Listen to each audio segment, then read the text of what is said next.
na-discover mo doing this project? Aside from tonight, feeling ko yung sa akin talaga, I really loved exploring my range. Okay. Kasi with Martin, sa simula, very flat siya. Kasi palaging masungit, palaging galit sa lahat. Tapos towards, actually recently, sa mga recent episodes, medyo nababali na ni Sari yung pagkasungit ni Martin. Medyo napapasorry na siya. So having that and making sure na he turns into an actual person instead of that caricature na masungit na boss na masastuck lang dun sa image na yun sa utak ko.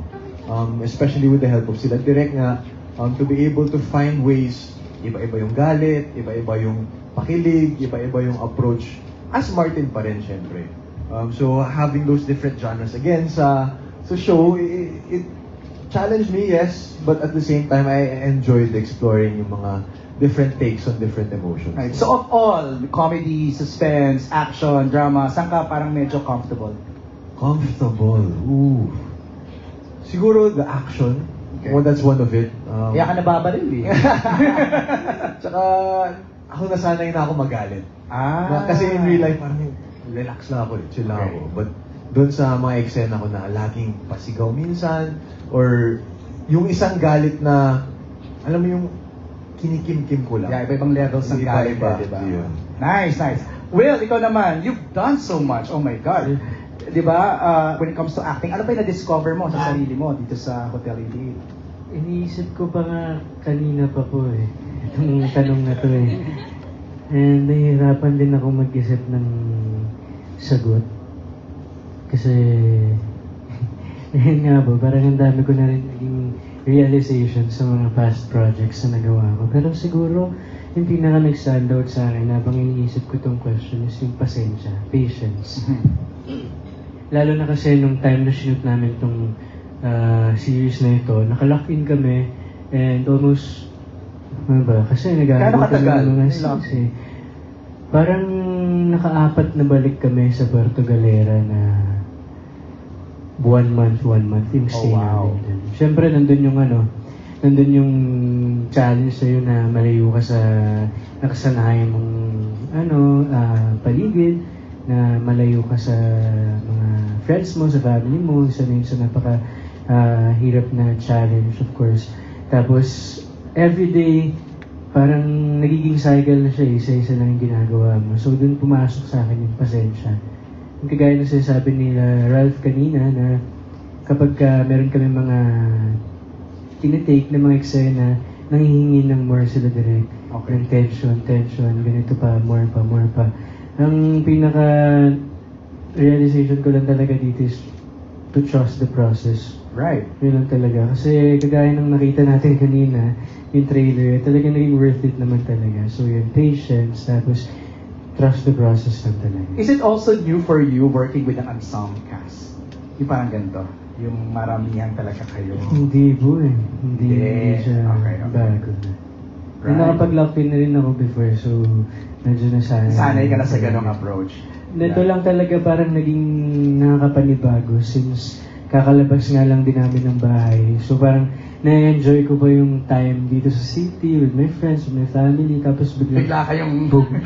doon ulit tayo. Sige nga, for the record, kailan to shoot? October. Kailan natapos ang PBB? July. Oh, so fresh nga. Yeah. Just parang 2 months after, lock-in ka agad kayo. Oh, yeah. Kaya may miss factor na, di ba, sa meron city, sa talaga. friends. Thank you, Will. B, ikaw naman. Ako, well, siguro isa sa mga na-discover ko sa sarili ko was that na-enjoy ko pala mag-action. And, Oh my God, grabe, pag alam ko nila is New Year, ganyan. Kapag alam kong may araw na parang may action unit ako, gising ako maaga. Ganyan. Gusto ko sabihin, nagpo-push up ako and nagpe-prepare ako, pero hindi talaga, hindi kaya. So how do you prepare for an action sequence? I just pray. And seryoso, because honestly, nung una, super takot na takot ako. I remember my first action scenes na ano na siya, na Ellen na siya, yung nakidnap ako. And then, 2 mahabang araw yon sa action unit na sunod-sunod. And galing lang kaming Dubai that time. From the airport, diretso sa port, and then diretso taping yun. So, sabi ko na, oh my God, kaya ko ba to? Parang, never ko naman kasi pinangarap ng bata ko maging action star, ganyan. Cut to, after that day, I call my dad. Daddy, may bago na akong pangarap. Gusto ko maging action star. So, I didn't know that about myself. So, siguro, a few years from now, although I love doing romance, I love doing drama, I love doing family scenes, isa yun sa mga comfort zones ko talaga na parang feeling ko pag ginagawa ko, I feel so at home. Action kasi, and yung thriller na ganito mystery, it's a challenge to me. And I feel like in acting kasi, matututo ka talaga kapag ginagawa mo yung isang bagay na hindi ka marunong when you're pushed to your breaking point, when you know na kapag medyo may kaba ka na, shocks, kaya ko ba to? Tapos naitatawid mo every time na may naibabaon ka pa uwi. So I really, really enjoyed that. Right. It just reaffirms yung sinabi ni Josh kanina and ni Kira na yung hindi mo alam kung ano mangyayari, something uncomfortable, di ba? That's good. Brent, ikaw naman, ano discover mo? I feel like nasagot lang nila lahat, pero siguro top of mind, I would say, learn to trust talaga. Learn to trust your directors. Sometimes kasi pag bibigyan sa amin side script parang hindi namin ma-spoil sa isa't isa yung mangyayari. So hindi binibigay lahat? Oo, minsan Okay. poster MJ. Minsan mababasa ko, ano mangyayari kay Gio? Ba't niya gagawin to? Parang out of character, but then when you see the entire story, it's gonna make sense to you. Pero di ba mahirap yun? Kay Sena mas hindi mo alam kung saan siya nanggaling, anong... Yun nga, parang kailangan mo mag-imagine or make up ng story sa ulo mo para may Make up ng paghuhugan- stories? Oh my paghuhugan God, ka. okay. And then of course, learn to trust your co-actors na talagang magtulungan kayo. And most especially, learn to trust yourself na kaya mong gawin. Ako first time ko, ang daming genres ng Hotel 88. It's not only romance, mystery, it's also action, may horror element. And yung action, first time ko gawin yun, yung nung nakidnap si Bianca, tapos nung nakipag laban kami magkakapatid kay Bok. Ang daming nangyari doon behind the scenes na wow! Wow! Na Like what? ganito pala mag-action. Siyempre, maraming nangyayari na hindi maiwasan, lalo na pag-action, di ba? Accidents, mga ganon? Pero, yun, it's a learning experience talaga. And we've all grown from it. And yun, ang saya na kinaya namin lahat. Okay. Next question is for Klang from Reggie Bonoan of Bulgar, Bandera, and Malaya. Alam ng lahat na first love mo ang singing, pero anong meron sa pag-arte na nagustuhan mo? Dahil nakadalawang pelikula ka last MMFF, Bar Boys and Call Me Mother, at magaling ka. Nakasulat dito. Tapos ngayon may Hotel 88 ka. Tatanggap ka ba ulit ng acting project? Ano pang meaning ng question? Reggie. Reggie, thank you so much for that wonderful question. So, thank you. Hindi ko naman po nakakatuwa naman na may nakaka-appreciate po sa pag-act ko. Though, for some reason din talaga, nung una, parang sabi ko, kaya ko pa ba to? Parang hirap. Nung una, yung mga bar boys pa lang namin. Parang ayoko, hindi ko na kaya. Iba kasi po, iba talaga yung mundo ng acting sa singing talaga. Kasi kami, di ba po, pag dating pagkanta mo, uwi na. Pero may acting din ng singing, Yes, yun din naman. Kaya, Yeah. kaya siguro somehow, medyo nakaka-arte din ako ng kahit pa paano. Dahil pag kumakanta naman tayo, para na rin tayong umaarte din mo yung kinakanta natin. Kailangan maramdaman ng mga audience natin. So, ganun din. Siguro, for some reason, na-apply ko rin siya sa acting dito. And, nakakatuwa po yun nga, may mga naka-appreciate. Eto, lalo na dito sa Secrets of Hotel 88, ang dami, hindi mga eksena dito na hindi ko in-expect na gagawin ko. May mga, basta abangan niyo po yan. May powers ako dito. Uy, totoo ba? Naging mutant ka na? And isa question po kung tatanggap, why not naman po, syempre, actually looking forward ako sa mga bed scenes talaga. Pag yan nangyari talaga. Sana may mag-offer sa akin ng ganyan. Sino partner mo? Secret. Yeah. Si Sneer!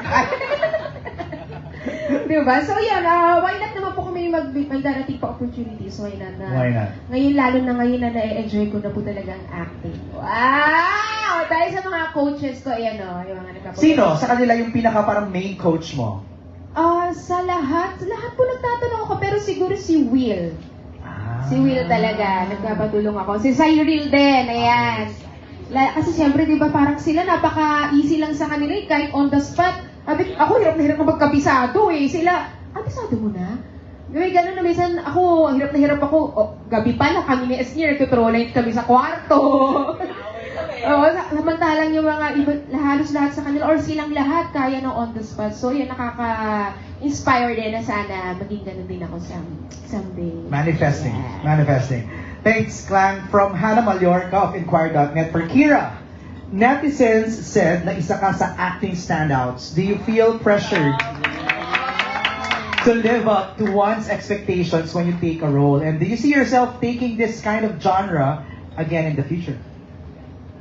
Oh my goodness, thank you. I mean, getting comments like that, mas na-appreciate ko yung mga ganun comments kesa naman sa mga like compliments about my physical like appearance and stuff. So I'm super grateful pag nakakatanggap ako ng ganun. And yes, with every project that I do, there will always be pressure. For as long as I love and care about my craft, I will always be pressured. And the day that I do not feel pressured, siguro that's the day that I leave showbiz. Dapat kabahan ka na doon. Yes, Oo. like Josh said a while ago, it's good to be uncomfortable because you always want to do your best. Right. Oh my gosh. Parang And beauty queen answer, ha? Di ba? Sabog. and I thank you. Eme. And yung isa, the other question, sorry. The other question is, do you see yourself taking this kind of genre again? Yes. Okay. Actually, I do enjoy this suspense thriller thing. No? Right. It's different for me kasi ako po, yung pinaka-comfort ko is drama queen, Romance. yeah, romance, ganun. So, stepping out of my comfort zone and doing a thriller, it's very refreshing. Refreshing yung para sa akin, and I would love to do it again. Speaking of romance, thank you, Kira. The next question is for AZ from Hannah pa rin. Pinakita ng show na to na may potential ka to be a rom-com princess. Do you see yourself taking on rom-com route or gusto mong mag-explore ng ibang genre? Oh my God, rom-com princess! Who's your prince? Tonight, that will be a secret. Yes, I really want to take this path. I think it's challenging. Pero yeah, I really want to do rom-com. I want to keep doing it. And I'm also open to doing other genres, like action. That's also something I really want to try doing. I've done... Tumakbo naman po ako dun. So I think, yeah, I want to do more. And, but if I was given another chance to do another rom-com project, I would really take it again. Yeah. I'd be happy to do it. Of course, yeah. We'd love to see you on a rom-com project soon with Tonight. Thank you, AZ. From GMA News, the question is for Dustin Yu. Ano-anong scene so far ang sobrang memorable sa'yo o kaya pinaka-challenging? Lalim, ha? For me, lahat naman talaga may iba't ibang challenge, lahat ng mga scenes. But, ang tumatak sa akin is yung kakalabas lang, yung kay Mang Kulas, yung sinave ko siya. Kasi grabe yung tawa namin nun. As in talagang pati siya tawa siya ng tawa, tapos hindi namin alam kung paano pa namin siya ma-take. Kasi kahit sila Derek Henry, hindi Tawa lang namin ng kung tawa. ano gagawin. Okay. Tapos yung scene pa na yun, medyo kailangan kong maging seryoso. So, ako, once na natawa ko, tuloy-tuloy na siya. Tapos may scene pa doon na si Mang Kulas, kwento ko na lang rin, wala naman siya dito. Tituloy niya madidefense sa hindi naman niya. niya madidefense sa niya. Nagte-take kami, bigla niyang kinat yung sarili niya. Di ba? Kaya Totoo ba? bigla niyang kinat yung sarili niya. Ako, nagbibigil na ako ng tawa. Kasi nag-cut siya, sabi ko, oh my God. Sabi ko, tawa kami ng tawa. So after that, siguro nung scene na yun, may clear lang yun. Pero parang 20 minutes ata namin tinake. Medyo matagal talaga. So, yun yung challenge. And yun yung memorable. Memorable. Yeah. Yeah. Thank you, Dustin. For Bianca De Vera, also from GMA News, ano-ano mga tutunan mo o na-absorb mo sa mga eksena nyo with the veteran actors na kasama nyo? Unang-una sa lahat, super nakakakilig and it's such an honor every time we're able to do scenes with our veteran actors. Ako, parang pakiramdam ko kapag nakaka-eksena ko sila Miss Ina or sila Tito Andy or basta lahat ng veterans, ay parang feeling ko napipigarin ako bilang artista because they have so much wisdom within them, hindi lang bilang isang artista, kung hindi bilang isang tao. And parang, ako kasi naniniwala ako na besides workshops, the best way to learn is to learn with the best. So, ayun, enjoy ko talaga and I feel like my castmates would say the same as well. Kaya sobrang swerte namin na binigyan kami ng opportunity to be able to work with them kasi we were also able to learn in such ways. Parang dapat sponge ka lang ng di ba? Absorb ka lang ng absorb. Thanks, B. From Miel of K-Pex Official for Will. Will, since kayo ni Cyril, yung mas may experience na sa acting, paano mo ginaguide yung mga co-stars mo? Binibigyan mo ba sila ng advice? Depende po pag nagtatanong talaga sila eh. Pero usually pag mga ganyan naman po, pagpapaalala lang talaga sa kung ano nangyayari sa story. And hindi naman po ako yung type ng actor na parang sasabihin ko ganito dapat, ganyan na dapat. Kumbaga, it's not my thing. Kumbaga, para gawin. Kung pag lumapit lang sa'yo, dun mo lang ibibigay. Parang ano lang po siya, yung pinaka-basic lang po na ano ba pinagagalingan ng character mo ngayon? Ano bang pinaggalaban ng character mo? Ba't nasasabihin yan? Ano bang meron? Ano nangyari sa kanya nung nakaraan? Pero nakakatuwa naman din po kasi sa lahat dito sa lahat ng cast po ng Hotel 88, sobrang tutok din po talaga nila sa character nila. Kaya, ano rin to teamwork din talaga Yeah. Teamwork talaga siya kasi wala naging pabaya talaga sa characters. Kumbaga, lahat may mga tanong sa utak nila tungkol sa ginagawa nila, which is nakakatuwa kasi nagtatranslate talaga sa scene. Nakikita talaga. And it shows professionalism. Di So, ba? Dapat ready ka pagdating sa set. Thanks, Will. From Bits of Abante for Esnir. May dapat ba kaming abangan sa character nyo sa series? May tinatago rin ba kayong sikreto ni Clarice? Thank you po sa pag-comment na isa ako sa mga acting standout. Wait. Parang kay Kira yan. Kay Kira pa. Sobrang dami naming tinatago ni Ate Cla. Kung sa PBB, nagtatago kami ng mga itlog. Dito, marami kaming tinatago. Isa to sa gusto kong mapanood na ng mga tao kasi kumbaga dito, ibang story na yung Madulas ka. Madulas. Hi, Sir Me.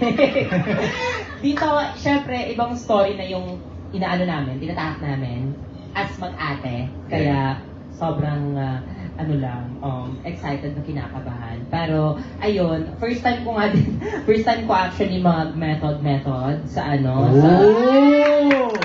Meryl Streep, is that you?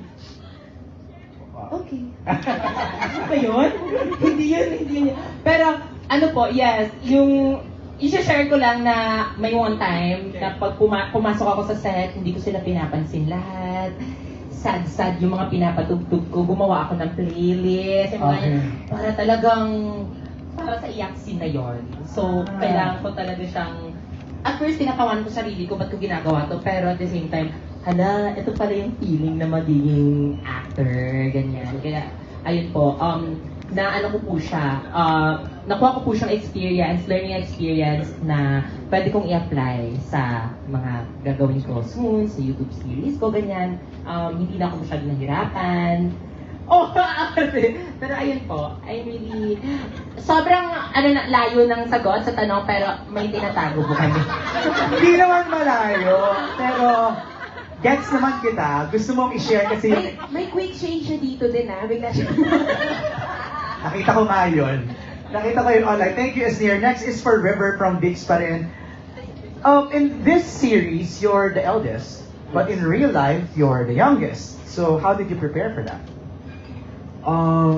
So, syempre being bunso, it's a very different role from being the eldest. So, ako I asked my friends, yung mga kuya sa mga pamilya nila, I asked them, paano ba yung dynamics nyo as sa siblings? Nagagalit ka ba sa kanila? Sinasermon mo ba sila? So, yun, I had to get advice from mga actual kuyas. And I also have a older brother who is also my kuya. So, I sort of, observed him lang, yung mga galawan nila. And I tried my best to bring that to Leon. Alright, thank you, River. Maraming salamat. Next is from Chelly Grace for Brent Manalo. Your portrayal of Gio feels incredibly distinct from your own personality as Brent. How do you prepare for the role and how do you maintain that depth and consistency in your character throughout the entire project? Ako, I've learned also, Sir MJ, na it's good na yung lock-in namin talaga. It helps you to stay consistent with your character. Hindi ka mawawala kasi parang nasa headspace ka na, okay, ako si Gio. Papasok ako ng Puerto Galera na si Gio at lalabas ako na si Brent Manalo. So, yun yung nakatulong sa akin. And then, of course, yung guidance din ng directors namin na kailangan talaga buuin mo yung character mo. Yung background niya, kahit wala sa script, kailangan mong bumuo ng history. Yung playlist niya, meron din, tulad ng ginagawa niya Sneer. And, yeah, he's very different, but at the same time, yung good side ni Gio, may pagkapareho sa akin. So, dun ko nagamit yung mga experiences ko in life. Actually, yun yung gagawin mo talaga dapat eh. Hanap ka ng konting saan ako makaka-relate in real life, no? Yes. As a character. Alright, thank you, Brent. Down to our last two questions. For Josh, from Kate Adahar of Random Republica. Kung hihingi kami ng isang behind-the-scenes secret tungkol sa co-star nyo, what would you reveal? Hi, Kate. Thank you. Isang secret ng I co-star? remember when we first did the media con, tinutokso kanila kasi like ang tulog. Mabilis makatulog. Yes, sabi yes, nila. mabilis makatulog, Oh, yeah. time for you to revenge. Ano yung sa isang co-star mo, anong na-discover Oh mo? my. Behind the scenes, secret. Wait lang, nag-iisip ako eh. Baka ko sabihin eh. Ano? Secret? Co-star? Yeah, Oh. behind the scenes secret tungkol sa co-star. Oh no. Sino madalas mong ka-eksena? JTC. Okay. Simon and Kira. So ano yung secret na marireveal mo? Si Cyril, magaling rin kumuha ng tulog. Magaling din, lagi rin natutulog yun, like me. But, secret, that's a hard question. Ano ba? Wait lang. Na-tense ako dun eh. Dahil pala, binigay mo na sa akin yung sabihin. Oh, sige, I'll give you time. Yeah, give Think me time. about it. I'll think of a I'll secret. go to Ralph and AZ first, from Kate Adahar. Your fans are going crazy over your photos together. How closer have you gotten because of this series, and how would you describe your relationship with each other now? Photos? Ano photos? Wow, Wala naman. Wow, Pictures, Ikaw MJ. kasi nakita. May nakita tayo? May nakita ako ng basketball. Ako din eh, nakita ko ng basketball eh. It's a video actually, not a photo. Updated. Updated! Pero, I mean, kita naman din na we've gotten closer na, Okay. and everyday mas nakikilala ko pa siya. Ginagamit ko lang yung mga sagot ng idol ko dito sa tabi ko sa Dustin Yu. na everyday, ako enjoy ako. Having to, get to know her again day by day and just, even pag wala kami sa camera, pag wala kami sa in front of the limelight, it's just nice to get to know who she really is. AZ, you want to respond to that? I agree. He said it all na, but yung dadagdag ko na, I'm happy with whatever's happening. Wow. Yun na yung sagot doon. Thank you, AZ and Ralph. Josh, meron na? Okay, meron na ako. Okay, go. I'm always with JTC, Kira and Cyril. Si Cyril may sarili siyang sari-sari store sa pockets niya. minsan, on set, let's say kumakain siya, she loves to eat talaga. But she loves to exercise as well. Sabi niya, balance yan eh, balance. Kain ka lang ng kain, pero exercise ka ng exercise. Sometimes, like, let's say midnight, kakatapos lang namin, pagkapunta namin sa hotel, Sayul cannot be found. She's walking around the hotel, exercising, and everyone's asleep na. So I'm like, uy, ang hilig niya talaga mag-exercise, and yeah, she's very, how do you say it? Active. Very active, yeah. Yep, very active. And with Kira naman, ano ba bagong nalaman ko sa'yo? Oh, no, there's... Hindi, nga. I mean, no, she's very, how do you say it? Very helpful talaga, si Kira. I mean, both of them are very... Siyempre, sobrang tagal na rin nila sa industry. Ako, not as long as them. Pero natuwa na ako na I was able to, act alongside both of them. Na I tried na maisabay sa kanilang dalawa, so I was happy with it. And what I learned from her, she's very, very helpful with both of us. And maalaga, how do you say the word? Maalaga? Maalaga. And maalaga talaga siya. Hindi lang sa akin, pati na rin kay Cyril. So yeah, thank you sa inyong dalawa. Thank you, Josh. You wanna respond? No, you're good? You're good. Okay. Last question. I'm just curious. Like PBB, meron bang eviction na magaganap?